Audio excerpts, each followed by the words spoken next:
Your dignity, it's not just something you possess, it's something you protect, relentlessly, quietly, every single day. And while that responsibility falls on you, there are people who seem hell-bent on making it your full-time job. You know exactly who I'm talking about. The ones who drop that slick, sarcastic remark at the dinner table. The colleague who delivers a subtle dig mid-meeting, masked as a joke. Or the so-called friend who throws out a harmless comment that somehow leaves you questioning your worth.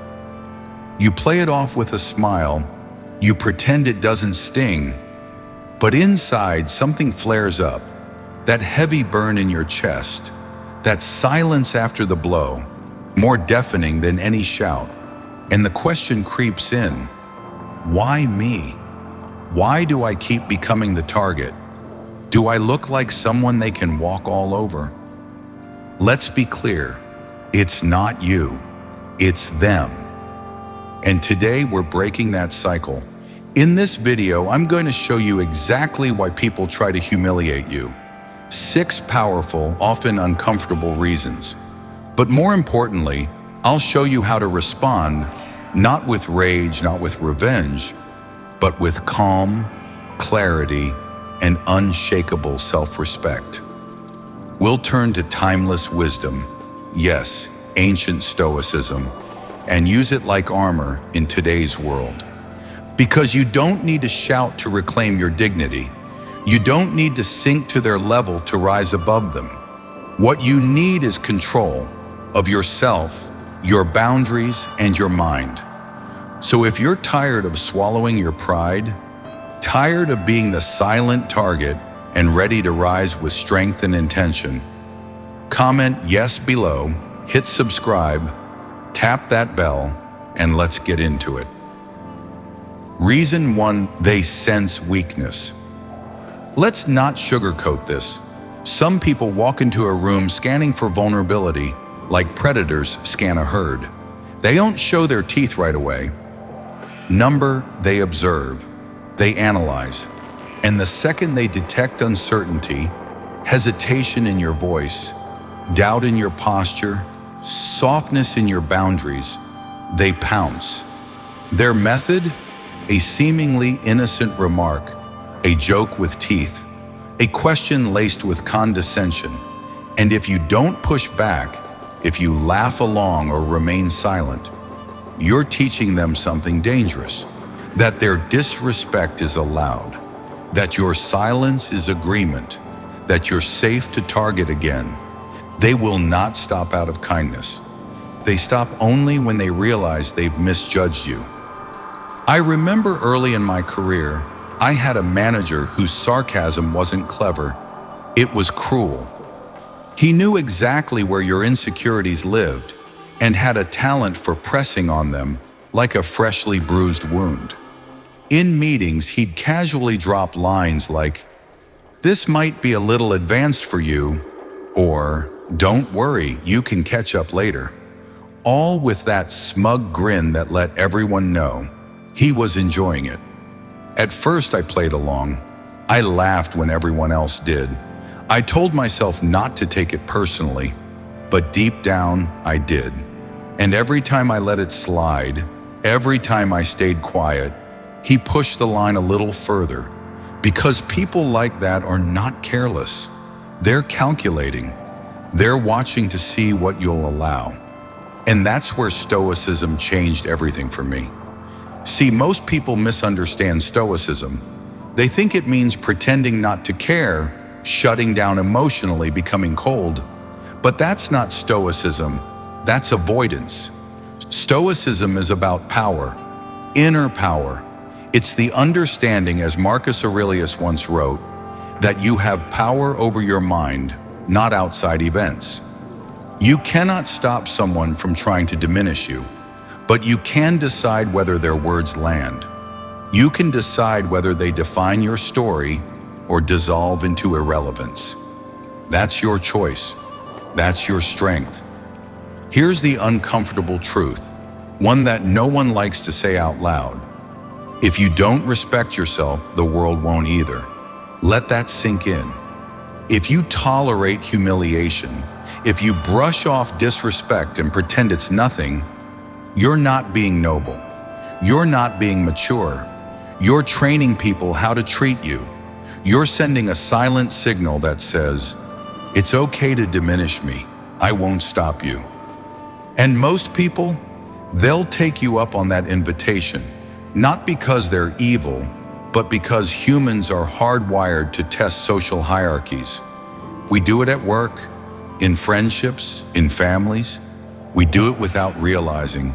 Some people push to see where your line is. And if you never draw one, they'll assume there isn't one.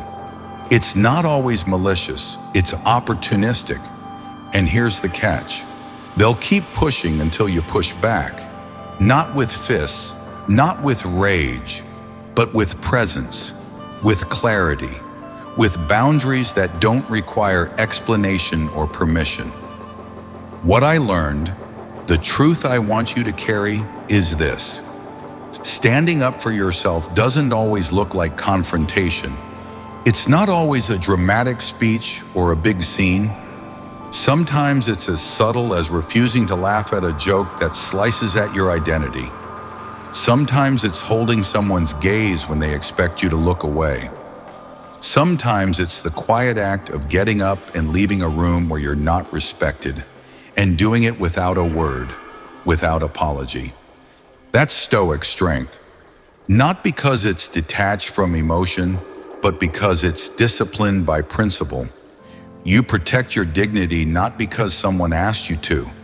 You protect it because no one else will. It's your job, and yours alone. And the moment you do, everything changes. People feel it. They notice the shift in your energy. The ones who used to poke and prod, they hesitate. They fumble. They move on because they're not looking for a challenge. They're looking for someone easy. And when you start carrying yourself with self-respect, you stop being easy. Here's the deeper beauty in that shift. The respect you earn isn't just from others, it's from yourself. When you finally say, that's enough, when you set a boundary and hold it, when you choose self-respect over social comfort, you begin to believe in your own strength. You begin to see yourself as someone worthy of protection, and that changes how you walk through the world. That's the heart of Stoicism.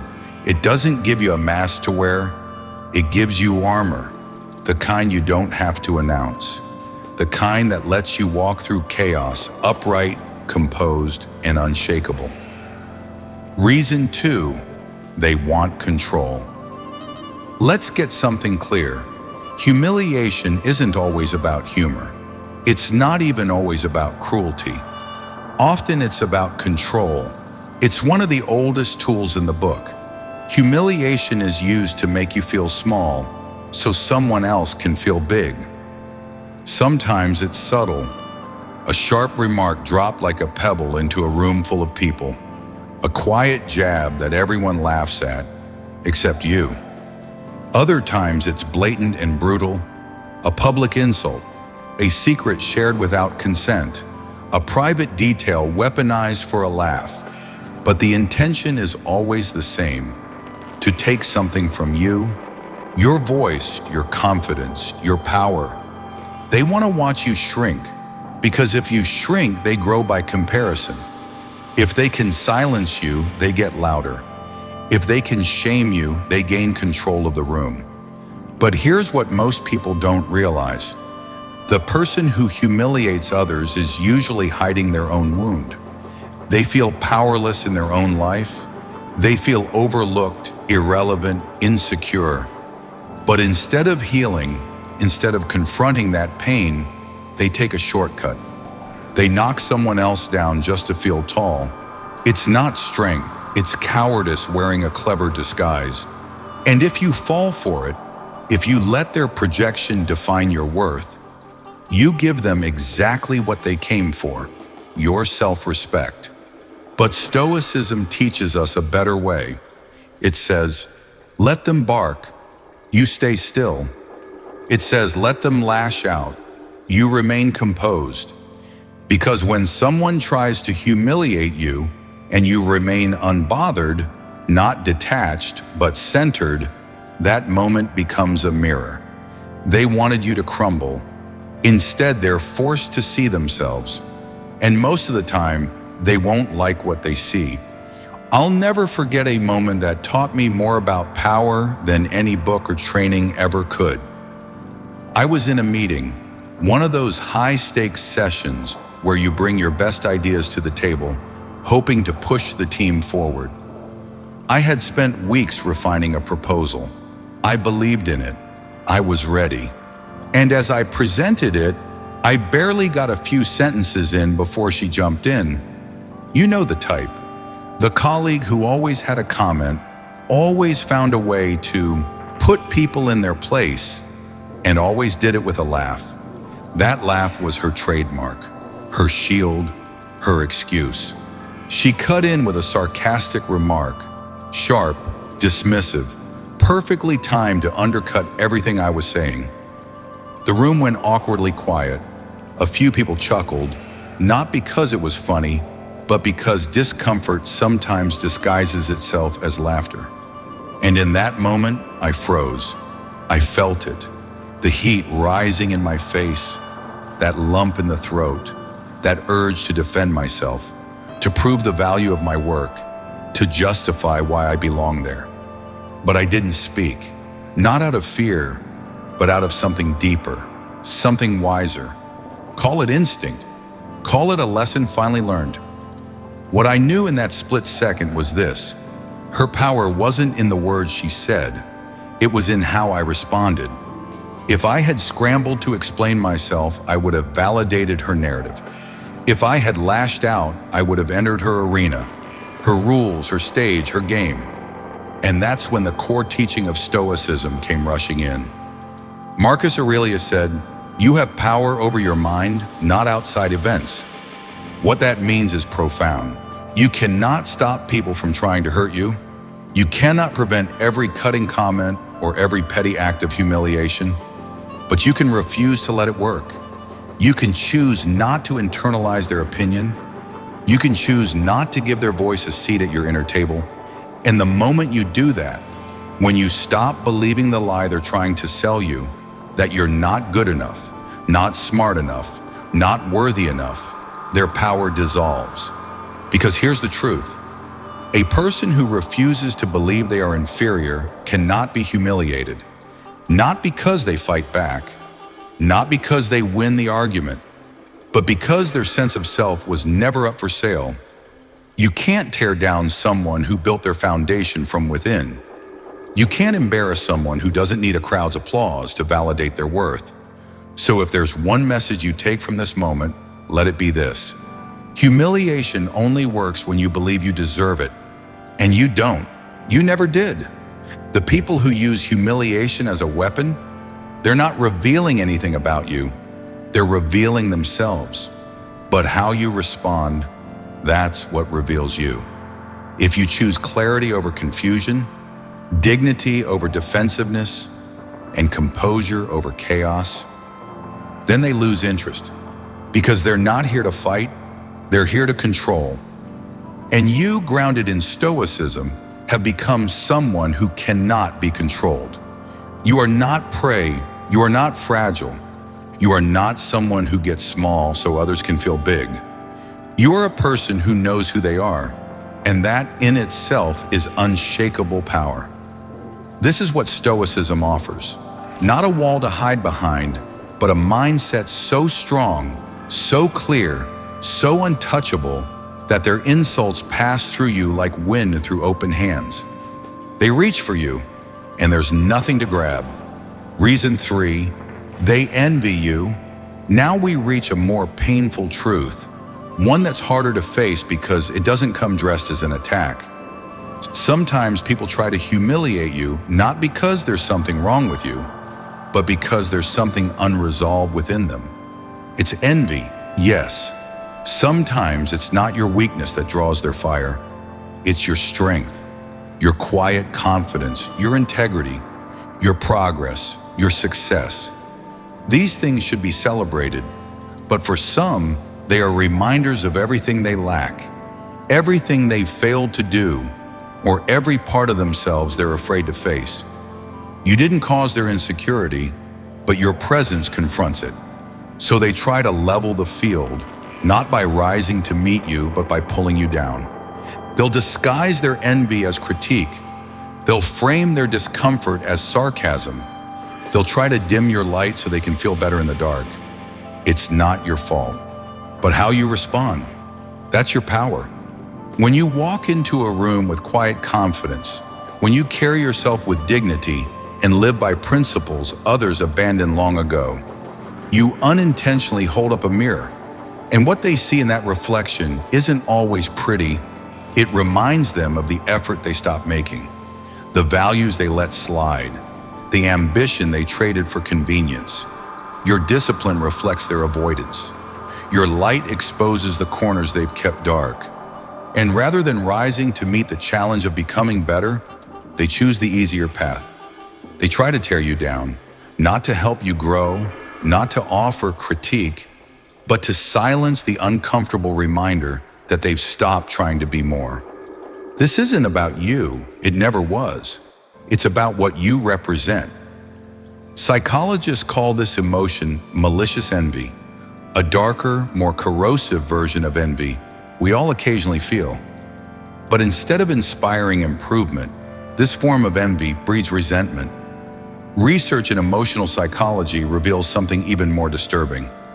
Malicious envy often fuels schadenfreude, the twisted pleasure in watching someone else fail. Let that sink in. There are people who will smile genuinely if you stumble, not because you deserved it, but because your success was a silent indictment of their surrender, because your light made their shadows harder to ignore. They want to see you smaller because your greatness makes them feel small. They want you quiet because your voice reminds them of everything they never said, but they won't say that out loud. They'll joke. They'll just be honest. They'll say, "Don't take it so seriously," while tearing you down in front of others. Not because you're weak, but precisely because you're not. Seneca understood this with timeless clarity. He wrote, "It is not the man who has too little, but the man who craves more who is poor." You can have success, beauty, wisdom, and wealth, and still live in deep poverty if your soul is starved for peace. And that's what's often happening. People strike out not because they're strong, but because they're empty. They don't hate your light. They're hungry for it, but they don't know how to build their own, so they try to destroy yours. Once you truly see this, everything changes. That shame you once carried in those humiliating moments, it begins to dissolve. You stop asking, "What's wrong with me?" And you start understanding there's something unhealed in them. You stop internalizing their bitterness as your burden, and instead of anger, you begin to feel something else. Not arrogance, not superiority, just a quiet, calm compassion. You recognize that they're in a battle you were never meant to fight, a war inside themselves. And Stoicism gives you the wisdom to know you are not obligated to enter their battlefield. Stoic philosophy teaches us that we do not control what others say or do, but we always control what we choose to make it mean. So when someone tries to humiliate you out of envy, you do not shrink. You do not soften your presence to ease their discomfort. You do not apologize for standing tall. You stay right where you are, rooted, steady, dignified. Because their inability to stand in your light, that was never your problem to solve. It never was. If this message resonates with you, let me know by commenting yes below. I'd love to hear how these lessons show up in your own life. Reason 4, you haven't set boundaries. Now let's talk about something that's often overlooked, but absolutely critical. Your boundaries. If you haven't made it abundantly clear what is and isn't acceptable, people will test you. Not always out of malice, not even out of disrespect, but simply because it's human nature. We push, we probe, we seek out where the edge is. sometimes consciously, sometimes not, just to know it's there. And if there's no edge, if there's no resistance, people assume they have free range. It starts small, a joke at your expense, a slightly dismissive tone, a subtle interruption that cuts your voice off mid-sentence. And when you stay silent, when you tell yourself it's not a big deal, or I don't want to make waves, you're not avoiding conflict, you're inviting erosion. Each time you let it slide, you send a signal, you can cross that line. I won't stop you.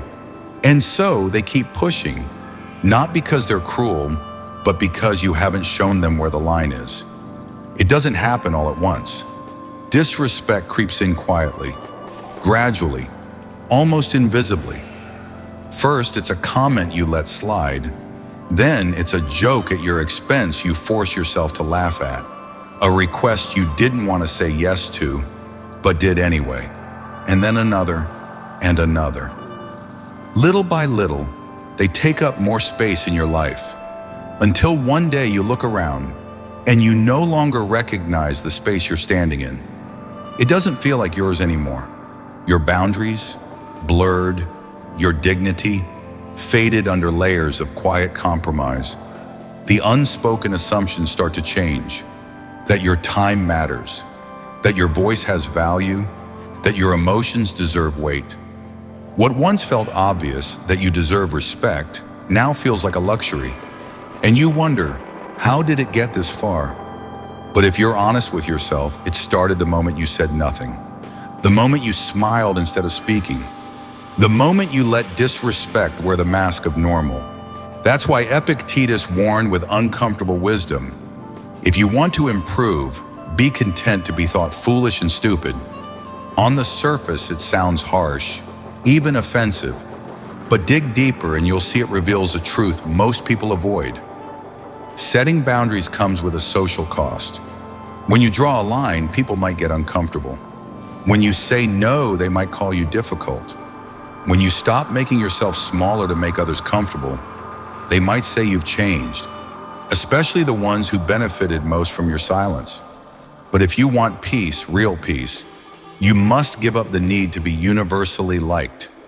You cannot chase approval and inner alignment at the same time. Stoicism teaches us that peace is not found in avoiding conflict. It's found in standing your ground. It's not the absence of tension that brings you peace. It's the presence of discipline. It's the clarity of knowing where you stand and refusing to move, even if it means standing alone. Take the example of Oprah Winfrey. Early in her career, she worked as a young news reporter at a TV station in Baltimore. She was told she didn't belong. She was criticized relentlessly for her weight, her hair, even her voice. She was told to conform, to mold herself into something acceptable, something more palatable for television. The pressure was immense, and yet she didn't bend. She didn't let their narrow view of worth reshape her identity. She drew a line, and for that choice, she paid a price. She was fired. To many, that might have looked like failure, but she didn't see it that way. Oprah understood what Epictetus was trying to teach us. Sometimes the price of authenticity is being misunderstood. Sometimes you must risk rejection in order to remain aligned with your values. And we all know how her story turned out. She didn't just find success, she built an empire rooted in truth, empathy, and radical self-respect.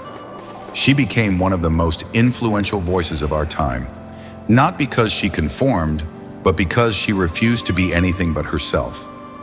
That is the soul of Stoicism. You don't set boundaries so others will like you. You set them because you like you, because you respect the person you are becoming. And when you calmly, consistently, unapologetically hold those boundaries, something powerful happens. People either learn to respect them or they walk away. Either way, you find peace. But let's be clear, it's not easy. It means being willing to be misunderstood. It means being willing to disappoint people who've grown accustomed to your silence. It means risking the discomfort of saying no more. But in the long run, it means living with integrity. It means living a life that is truly yours. And that's the kind of peace that approval can never buy. True dignity rarely travels in crowds. In fact, it often walks alone. But don't confuse that solitude with weakness, because when you live rooted in self-respect, when your sense of worth comes from within and not from the noise around you, that solitude becomes your greatest source of strength. It refines you, it grounds you, it teaches you who you are without needing anyone else to confirm it. And here's what's powerful. When you live from that place, when you no longer perform for validation or shrink for approval, the world begins to adjust. The people who remain in your life, they understand the line. The ones who can't handle your boundaries, they fade.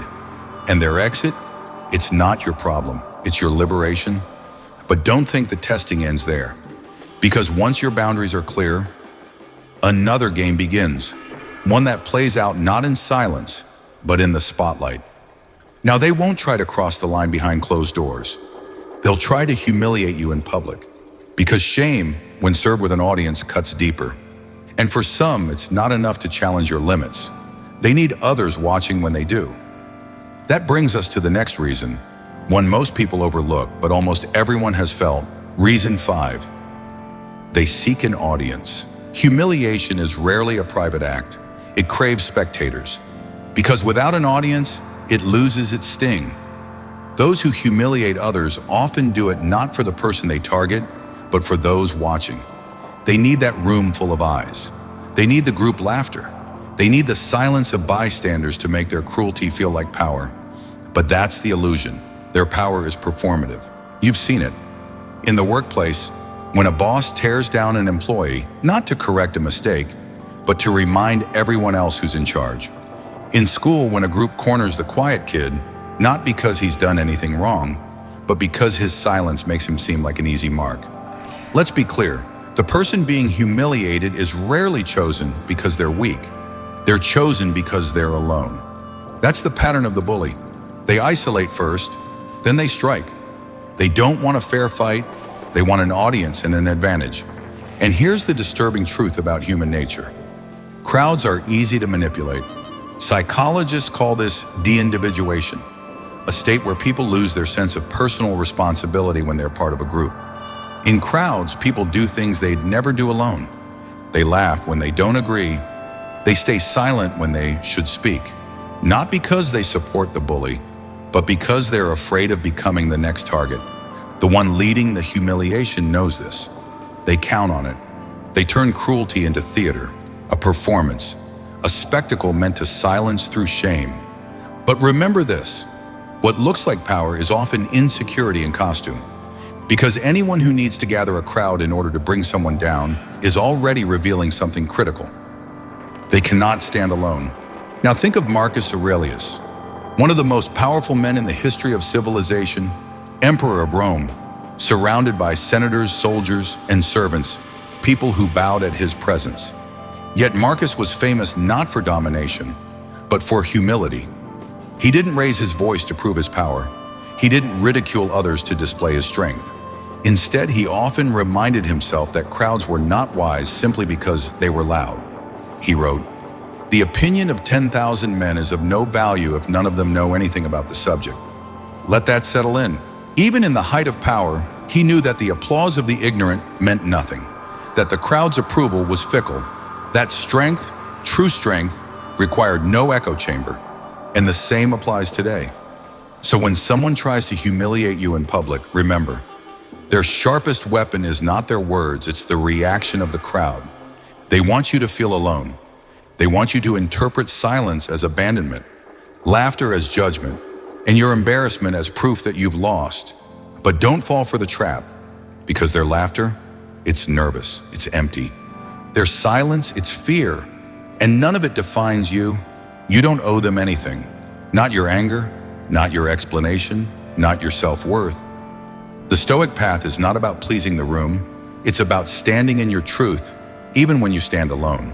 To walk with dignity, even when surrounded by cowards. To hold your center when others lose theirs. To understand that the people who need an audience to feel strong are never as powerful as they appear. And most importantly, you don't need an audience to know who you are. Your worth was never meant to be voted on. It was meant to be lived. You don't need the approval of those who clap for the loudest voice in the room. You don't need the validation of the crowd or the nod from those who chase power through volume and performance. What you need, what you've always needed, is your own steady mind, your clear sense of what's right, and the inner discipline to remain upright, even when everything around you tempts you to bend. That is Stoicism. That is strength that doesn't shout. That is dignity that doesn't beg. That is the kind of power no audience can give and no critic can take away. Real power doesn't come from applause. It doesn't come from the fear you can command in others. It comes from that quiet, immovable center, the one inside a person who refuses to be made small by the noise of the crowd. That's the power Stoicism offers you, the kind that needs no stage, no audience, just the strength to stay centered, especially when others try to pull you off balance. But here's the part no one talks about. What if that center isn't there yet? What if, deep down, you're still unsure, still searching for something solid inside yourself to stand on? Because here's the painful truth. Some of the deepest wounds come not from the outside world, but from the silence within. And that's exactly what leads us to the final reason. Reason 6, they sense you don't know your own worth. This next reason cuts deeper than the rest, because it's not about how others act. It's about what you haven't yet claimed for yourself. But here's the part no one talks about. What if that center isn't there yet? What if, deep down, you're still unsure? Still searching for something solid inside yourself to stand on? Because here's the painful truth. Some of the deepest wounds come not from the outside world, but from the silence within. Many people were humiliated before they ever truly knew who they were. It happens early, in childhood, in adolescence, or during moments of reinvention, when your identity is still forming, still fragile. And those who seek to humiliate others, they have a radar for that. They don't see weakness in your body or in your mind. They sense it in your posture, in your hesitation, in that subtle inner wobble that says, I haven't claimed myself yet. Because if you knew who you were, if you were grounded in it, you wouldn't even flinch when someone tried to tear you down. Not because they wouldn't try, but because their words would simply bounce off something solid inside you.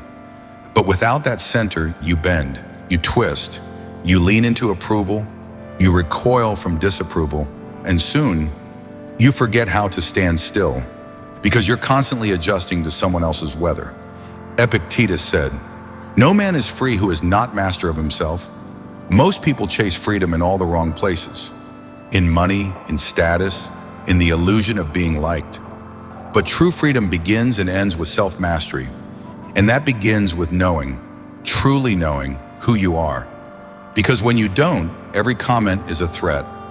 Every stare feels like a judgment. And every insult lands with force. But when you do, when you stand in quiet authority, you become untouchable. Not because you're arrogant, but because you're anchored. You don't need to prove anything. You don't need to explain yourself. You simply exist, unshaken. Take Eleanor Roosevelt.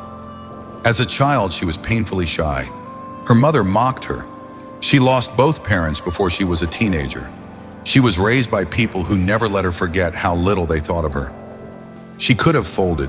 She could have stayed small, but she didn't. She built herself slowly, through education, reflection, through claiming her own values. And once she found her footing, the world could not knock her off of it. As First Lady, she was ridiculed. Her appearance, her voice, her activism, but it didn't shake her, because the decision that mattered most had already been made. She had decided who she was, and that's the key. Shame only clings to the parts of us we haven't yet claimed. She didn't need applause to act. She didn't need approval to speak. She was free because she was the master of herself. That's the heart of Stoicism. It's not about winning arguments. It's not about silencing critics. It's about refusing to give them power in the first place. When you truly know your worth, insults lose their teeth, mockery becomes noise. Even praise can't sway you. But that level of power takes work. It takes stillness. It takes courage. The courage to look inward, to walk through misunderstanding, to stand alone if you must. And once you do, The people who tried to humiliate you, they stop. Not because they've changed, but because you have. So here's the truth. Yes, some people will try to humiliate you. Some will test your boundaries. Some will envy your strength.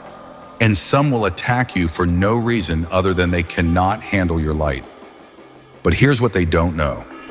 You're not here to dim. You're not here to shrink to fit their comfort zones. You're not here to trade your dignity for acceptance. You're here to rise. And that rise, it won't always be loud. It won't always come with applause. But it will be real. It will be yours. Because dignity isn't something the world hands you. It's something you build, quietly, daily, relentlessly, in how you walk into a room, in what you tolerate, in what you no longer entertain. You don't defend it with fists or fury. You defend it with stillness, with presence, with unshakable clarity about who you are and who you refuse to be. That's what Stoicism teaches us, that you don't need permission to stand tall. You don't need approval to protect your peace. You just need a truth you're unwilling to abandon. And here's what's powerful. Once you live from that place, truly live from it, the world can no longer touch you the same way. They'll still talk. They may still mock, but they'll never break what they can't reach because you're not performing anymore. You're not auditioning for worth. You're rooted. And when the storm comes, as it always will, you won't rise with panic. You'll rise with purpose, like a mountain in the wind, still, silent, unmoved. Thanks for watching, and I'll see you in the next video.